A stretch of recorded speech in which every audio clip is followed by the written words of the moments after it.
Well,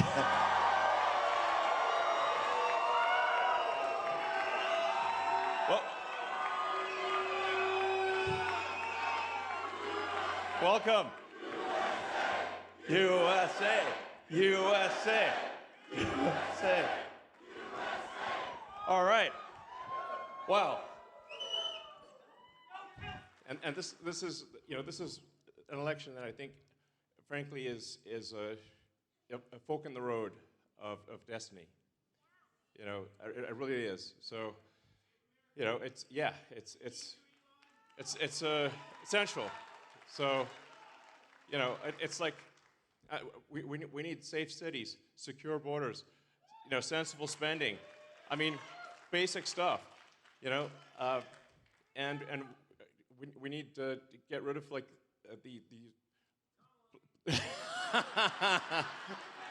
well, yeah, but I mean, it's like I always feel like it's bad to attack Kamala because she's just a puppet, but it's just, it's just a machine. It's just like this big government machine, and there's a puppet, and it's like no point in attacking the puppet. It just, it's like I was like. I made a joke that was sort of misconstrued, that it was like, nobody even bothers to try to kill Kamala. That's pointless. Why? Let's get another puppet. So nobody even bothers. Nobody's even tried to kill Biden. It's like, doesn't that seem odd? They tried to kill Trump twice.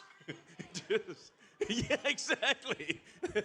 I mean, listen, if somebody's already dead, what's the point of trying to kill him? So. He's 1 foot and 4 toes in the grave. I mean, I saw Weekend at Bernie's, and honestly, the corpse had more life than Biden. For sure, actually. So, who is even running the country? Who's in charge? It's confusing. Trump, sure, he will be, hopefully. But I just sort of wonder. Clearly Biden is non compos mentis, so who is actually in charge? The machine. I think it's just the big government machine, basically, is what's in charge. But it's bizarre, So, yeah, I mean, obviously with Trump, the great thing is that we have a real individual who is not beholden to anyone, and that's what scares the machine, and that's why the machine's trying to kill him. Yeah. So, I mean, I think for a lot of people, it's like, how do you understand somebody, and what they're about? The sort of far left press has been going on and on about how, Trump is like Hitler, Mussolini, and Stalin combined, and you roll them all into one, and he's somehow worse than all three of them combined. These are people who have killed tens of millions of people. And something's wrong with the press, guys. Something is wrong with the press. Journalism is dead. What the heck is going on? It's bizarre. Yeah, actually, exactly. It's like,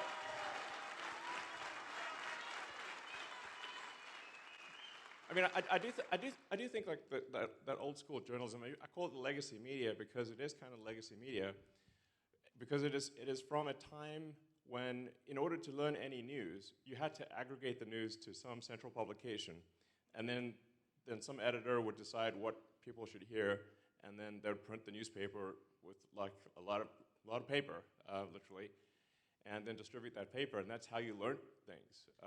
But you obviously don't need that anymore. You've got the internet, so anyone can learn anything at any time.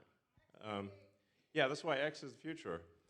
It's citizen journalism, where you hear from the people, it's by the people, for the people. That's what it's all about.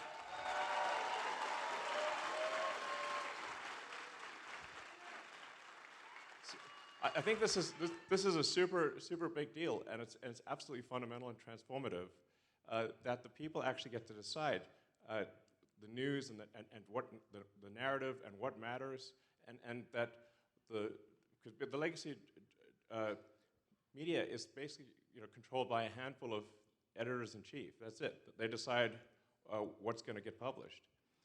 That's why I really encourage everyone out there to to write stuff on the X platform, and other platforms too.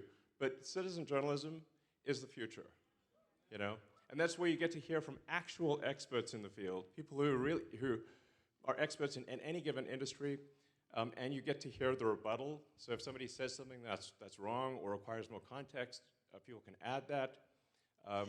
X has got community notes, which is great. So take community notes, I think, is got a very good batting average. It's not perfect, but it's got a very good batting average. And I, many times I've gotten requests like, can we get rid of this community note? I'm like, no, we cannot. Not even a community note on myself. So with community notes, all the code is open source, all the data is open source, so you can recreate any given community note independently. And that transparency is how you know that it's true, and it's real, and it's honest. So, let's see, we can go right into questions and just sort of have it's always good to have get the discussion going with people. So, okay, sure. Hi, Elon. My name is Ashley, and I'm from Lancaster County. What advice would you give in comparison to like a trade school, higher education, or just entering the workforce? And from an employer standpoint, in 10 to 15 years, what do you think employers are going to be looking for from this next generation that will be entering the workforce? Sure. Well, I do think that probably too often people do a university or college thing for 4 years, and it's unnecessary. And then they accrue a lot of debt, and it's hard to pay off the debt, and they often don't learn skills that are very useful. So it's not, I think we should really reconsider whether going to college actually makes sense. I think it doesn't always. So, what I think, and people also forget, like, what's the point of going to school in general? You're supposed to learn useful things. You improve your understanding of the world and learn skills that can help you contribute to your fellow human beings. But very often, a university does the opposite, in fact. It will propagandize kids and not teach them anything useful, and just saddle them with a lot of debt.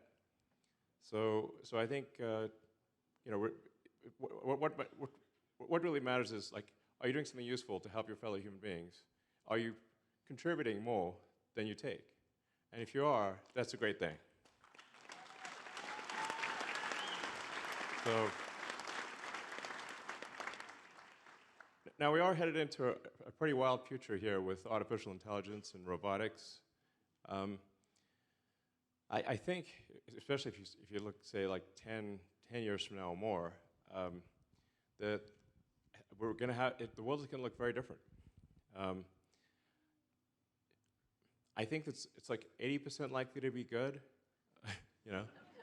like the glass is 80% full, and most likely we'll probably have a situation which is universal high income, actually, not universal basic income, but universal high income, and there will be no shortage of goods and services. That is what I think is most likely to occur. Well, Tesla actually is a massive manufacturer in the US. In fact, the biggest factory that's been built in recent years is the Tesla factory in Texas. So that's yeah, and then there's another big factory in Nevada. So there's Giga Nevada and Giga Texas, and maybe someday Giga Pennsylvania. So. That would be super cool. I'm a huge believer in manufacturing. I love manufacturing. I like making things. I've spent a lot of time in the factory, walking the floor. I lived in the factory for a while. Literally lived in the factory. It was kind of like Vegas, actually, because I didn't even see the outside, but the lights were always on. But we had some tough times at Tesla. It's really difficult to make any kind of manufacturing company work.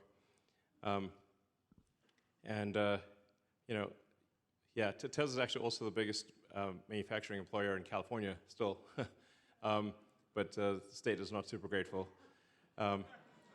So but yeah, I'm a big. So we do a ton of manufacturing in the U.S. And we keep investing and increasing our manufacturing activity in the U.S. And SpaceX also is a massive manufacturer. SpaceX is the biggest manufacturer of rockets and satellites in the world. Yeah, so. And that's all in the U.S. So SpaceX manufacturing is all in the U.S. And Tesla has massive amounts of manufacturing in the U.S., like giant factories. So I'm a big believer in manufacturing. I do think reform of the tax code would make sense because it's extremely complicated, and there are too many loopholes. I'm often pitched on these loopholes. That's how I know they exist. And I'm like, that sounds pretty shady. I don't think we should do that. They're like, well, lots of other people are getting away with it. Well, like, yeah, but I still don't think we should do it. For what it's worth, I'm the largest individual taxpayer in history. So I paid $10 billion in tax, over $10 billion in tax. You're welcome. Like, I sort of thought maybe the IRS would, send me like a little trophy or something. Yeah, like one of those, doesn't have to be expensive. It could be like, one of those like things you get for when kids win a karate competition. Like little plastic gold trophy or something like that, or a cookie or something, but I didn't get anything. It's like, and, but I was happy to pay the taxes. I don't mind, Yeah, it's a good week this week, yeah. Stock market's wild, sort of roller coaster.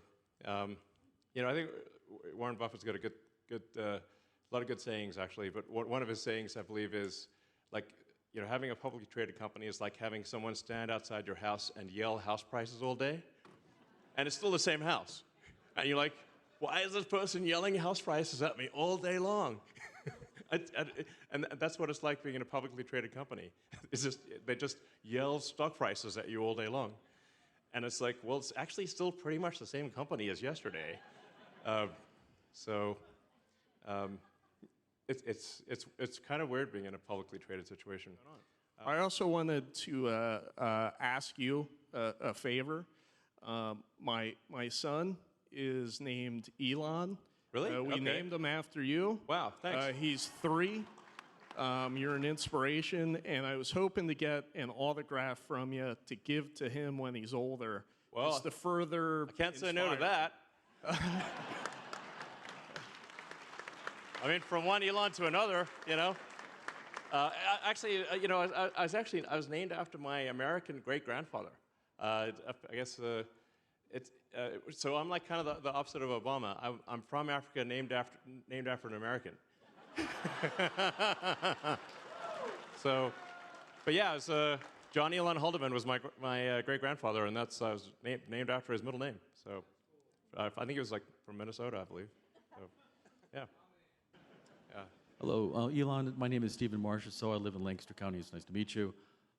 You once said in a job interview that when asked what is your biggest weakness, you said honesty, which I find really interesting. And the guy said, well, that's not a weakness. And what I find fascinating is the way you stand up to anybody and speak your mind. And my question is, there's a cost to telling the truth. There's a cost to being honest. Yes. And you're not afraid to pay that Well, price. hopefully it's not fatal, Yeah, and I think that I'm wondering where that came from in your life, because you're an amazing inspiration with everything. Yeah, I can totally tell you. So, first of all, I think I aspire to be honest, but I'm also sometimes wrong. So obviously, can be right all the time. And I do believe in one should stand to be corrected, and the reason I believe in sort of truth and honesty is because I'm trying to understand the universe. I'm trying to understand reality. We're trying to understand what's the meaning of life. What are we here for? What's going on? If you don't aspire to truth, if you're not rigorous about truth and honesty, then you're obviously going to live in a deluded world. You won't understand the nature of reality. You won't understand. So I'm just curious, and I want to understand the nature of reality. So, and that's requires rigorous adherence to the truth. Hi, Elon. My name is David, and I wanted to know what would be one of the #1 things you would recommend to the Trump administration about encouraging entrepreneurship and getting young people, especially, encouraged into starting small businesses to keep our economy flourishing and to keep creating wonderful things like you have done. Yeah. Well, I mean, it's really, I think, you know, if we can just get the government off people's backs, then you can get a tremendous amount done. And, you know, it's like just, we're over-regulating 6 ways to Sunday, as you've experienced yourself. And then even when there's like a little bit of success, then the government comes along and takes the money. So it's crazy, you know. So just if the founders of the country could see like where we are now, it'd blow their mind. You know, like there was a revolt against the British. I think it was like a 2% tax on tea, like say a 3% tax on tea. They were like, no way. And now it's like, you know, 40%. I mean, it's just like there's new taxes every day. And there's a lot of hidden taxes that you experience as a small business owner that people don't even realize exist. You know, you sort of come to realize that because the IRS comes after you, but there's a ton of taxes they try to sort of mask from the consumers. So we just need smaller government and allow people to produce useful goods and services for their fellow human beings. Yeah, it's straightforward.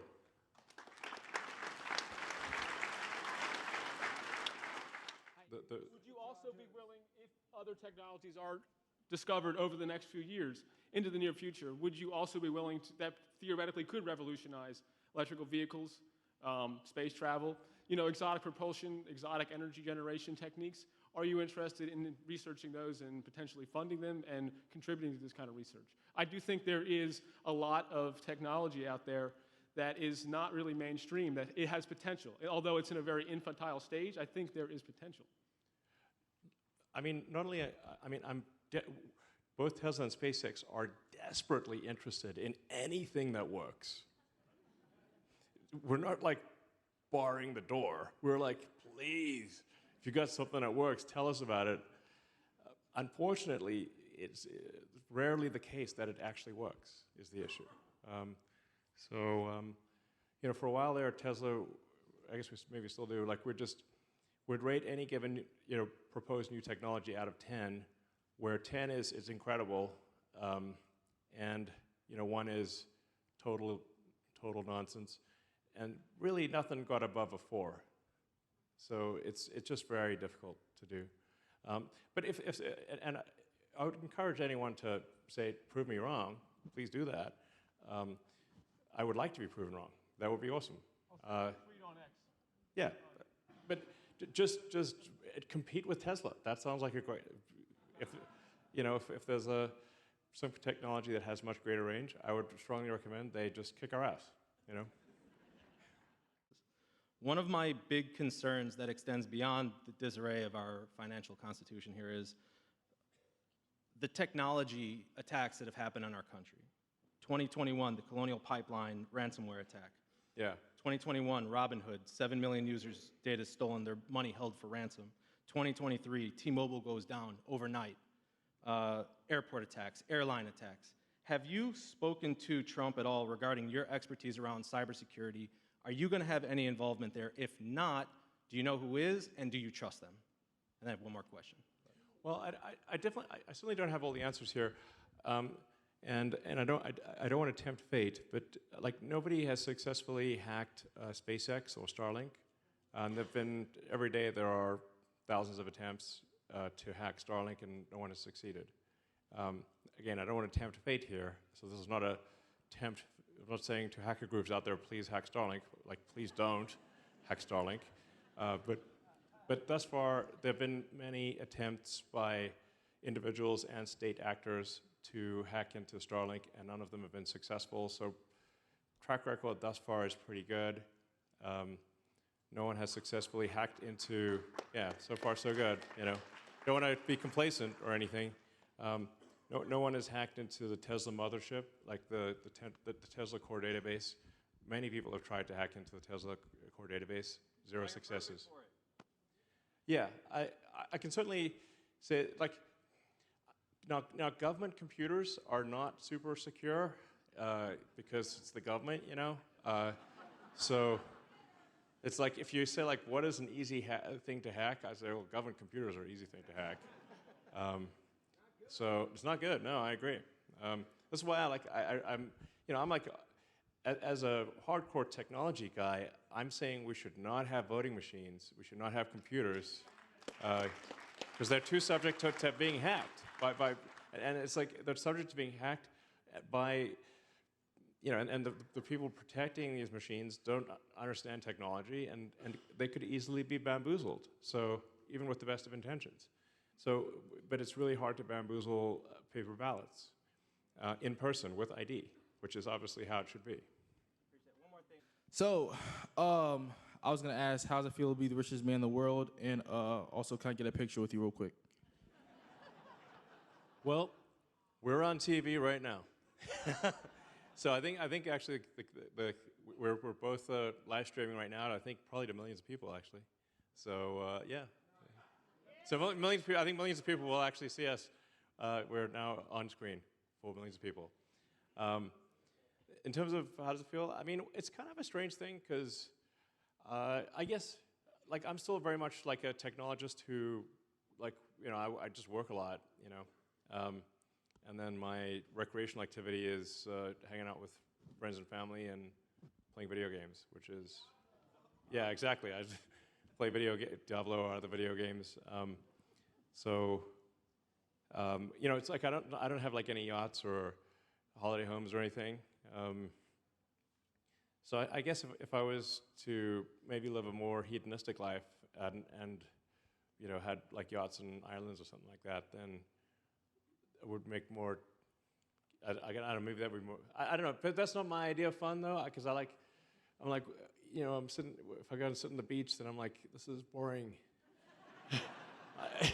Now what am I supposed to do now? You know. So I just like building things, and I like being productive and doing useful things and making cool products, and that's it pretty much. I mean, I also do like hanging out with friends and family and stuff, but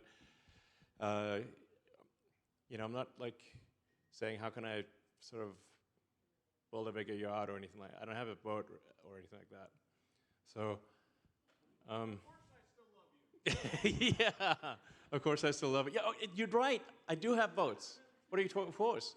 Yes, there's a boat. SpaceX has these ships that are where the rocket lands on. You know, so I guess technically I do own boats.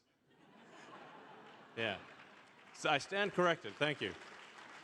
Yeah, maybe I should like go sort of sailing around in one of them or something. Yeah. Hey, Elon, my name is Cole, and this is my friend Jace from PA. Hi. We are both 11, and our question is, what impact will happen to SpaceX, Tesla, Starlink, and X if Kamala goes back into office? Well, they're probably going to come for me big time. I mean, I'm like, I might be public enemy number 2 or 3, something like that, from their standpoint. Pretty high on the list.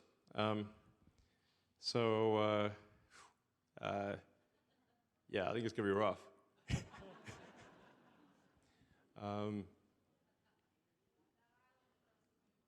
Yeah. I don't know. I mean, man, I think we just got to make sure Trump wins. So, one way or another. It's just got to happen. You know, it's essential. Like I said, I really think, you know, I've not been politically active before, so it's not like, you know, I don't want to be in politics. I like to be in technology and like build products, you know, and manufacture things. So it's just that I really feel like this time we're at a crossroads that was probably irreversible if Trump doesn't win. So, you know, so to people out there, I'd say, you know, wear the MAGA hat and put the Trump Vance signs on the lawn, you know? And even if people give you a hard time, just keep at it. All right. All right. Hey, Elon. My name's Alex Gann from York, Pennsylvania, across the river. And all right. I wanted to just shout out and thank the Tesla FSD team. Many don't realize that for people ages 5 to 29, the #1 cause of death is car accidents. Yeah. And yet today, my Tesla drove me for 4 hours out to a Tesla shop out in Devon, Pennsylvania. I didn't touch the wheel once. It took me from driveway to parking lot. And then after trading in and transferring FSD, today my new Model 3 drove me here to Lancaster. That's cool. From driveway to parallel park on the street. That's Again, great. I don't think people realize that Yeah, the it's cars true. are there. Most people don't realize that the Teslas are capable of that because, yeah, I mean, the Cybertruck obviously looks unusual, Right. but the other Tesla cars, like the Model 3 and Y and the S and X, I think they look great, but they look somewhat conventional. They're like good looking, but they're not like radically different on the outside. It's kind of like if, let's say you've got a magic cat that can actually sing and dance and talk, but it's just sitting on the couch and it looks like a cat, but it's actually Puss in Boots, you know, and it's like a swashbuckling, talking cat that, you know, but that's what Teslas are. They look like a normal car, but they're not. They're like an intelligent car that can drive anywhere, pretty much. Yeah. Good evening, Elon. My name is Claire Malfaro. I'm a mental health professional in Berks County, which is a neighboring county. I do live here in Lancaster. Often when I diagnose children with Asperger's syndrome, I want you to know that I tell families about you. Okay. Because it's a difficult diagnosis for families to receive sometimes. And when they recognize that there are successful individuals who are diagnosed, it gives them hope. I'm curious to know if you're willing and if you are currently speaking in advocacy for neurodivergent people, because if you look at the statistics in the United States, unemployment and underemployment, even in gifted individuals who are college graduates, is very significant with people with Asperger's syndrome. Well, I mean, I'd like to be helpful.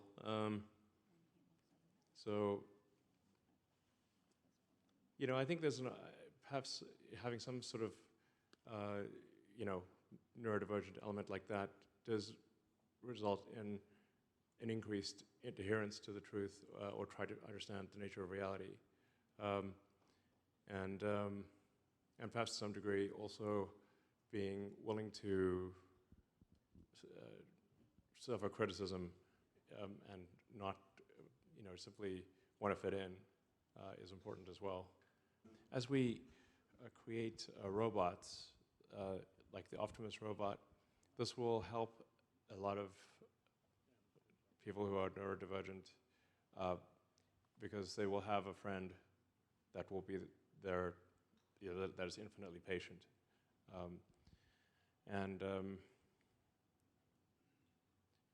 You know, I have a son who's got a much more severe case of whatever I have. You know, it's tough sledding, you know. So it's hard to make friends, hard for him to make friends, and he doesn't quite know what to do, you know. Yeah, probably do. So, I mean, I don't get something, you know, something, but you know, so like I certainly see, you know, a case in my older boys where it's like quite a, you know, it's quite a serious situation. I just would love to figure out how you can live a happy life, you know, and it's not an easy thing to figure out. But I think if there is a humanoid robot like Optimus that can be like your own personal R2D2 C3PO, you know, then they would have a friend and someone who could like kind of help them through life. I think that would be a good thing. All right. Anyway, so thank you everyone for coming.